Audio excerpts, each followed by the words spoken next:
Hello, everyone. One of the biggest headlines today is the resignation of Zelensky's chief of staff, Yermak, due to having been embroiled in the big corruption scandal that has been going on and was being investigated for quite some time now. So, this was a matter of time. Yermak's involvement has been known for some time, and the question was basically whether he was going to resign himself or whether Zelensky was going to fire him. Apparently, he decided to resign on his own. Now, I know a lot of people are going to use this as an excuse to say, see, Ukraine is so corrupt that their president can't even hold on to his own chief of staff. Yeah, I never said Ukraine had no corruption. Corruption actually has been one of the stumbling blocks in Ukraine's application for EU membership. And I talked about this. But I also want everybody, once again, to chill and remember that corruption exists everywhere. In fact, I find it more than an interesting coincidence that this news came out on the same day as the news of Pete Hegseth ordering the killing of suspected, not proven, suspected drug traffickers in a situation where they could have surrendered and presented no threat to the United States. And he basically violated certain military rules in order their execution, their murder, for all intents and purposes. So, once again, to everybody who says that Ukraine deserves to be invaded by Russia because there is corruption, look in the mirror, especially the United States. And Russia, too. They have a long tail of corruption dragging after them as well.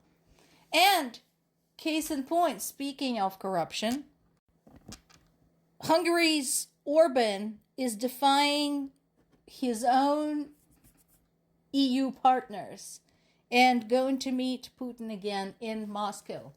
This goes back to the discussion we've had some time ago where I pointed out that we have all these alliances, we have all these agreements, charters, and so on and so forth. But there is no punishment for violating them. And this is a prime example. Orban has been acting against the EU charter. He has been basically hanging out with the enemy who has been issuing open threats toward European nations. Also, remember that time that Trump said, well, EU just should stop buying oil from Russia. And I pointed out that EU, for the most part, had stopped. Hungary is one of the 3 countries that continues supporting Russia and buying oil from Russia. And we all know that the revenue from that oil goes directly to finance Russia's invasion of Ukraine, if you want to talk about corruption.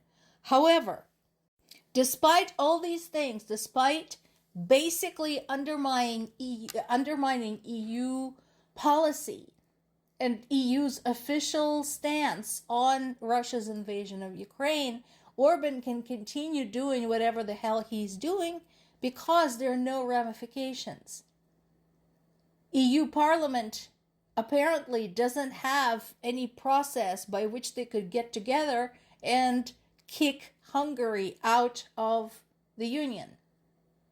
And similarly, there's nothing in NATO rules that could basically allow other NATO members get together and via some type of majority vote kick Hungary out of NATO. Hungary has been a member of NATO since 1999. So Orban has absolutely no reason, no motivation to stop doing what he's doing by supporting Russia, because there are no consequences. That is a problem. We've had a tiny bit of good news, especially from my native region of Zaporizhia. So I've mentioned last week that not only had the attacks on the city of Zaporizhia had intensified, but Russia has been making some progress in occupying more of the southern and eastern portions of the Zaporizhia region. Well, apparently, Russia's offensive in that area, particularly near Gulaipole, has been repelled. And Ukrainian troops were able to regain control of the territory there.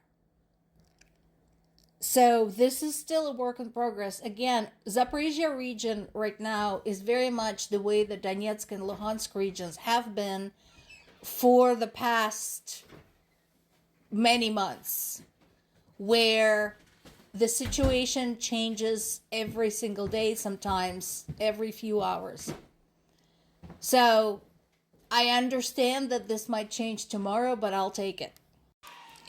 Also, Ukrainian military had struck an oil refinery in Saratov in Russia, an airfield in Russia-occupied Crimea, and here's something else to think about. So Russia is, for some reason, convinced that all its problems will be over if Ukraine surrenders its territory. What I would like to remind everybody about is that people who live in those territories now don't want to live in Russia. They want to live in Ukraine. And some of Russia's political analysts have already been warning that should Russia basically conquer Ukraine, they're going to end up with a long, difficult, and incredibly costly and bloody civil underground war on their hands, because Ukrainians are just not going to surrender just like that. Now, we're still dealing with the fallout from multiple horrific attacks.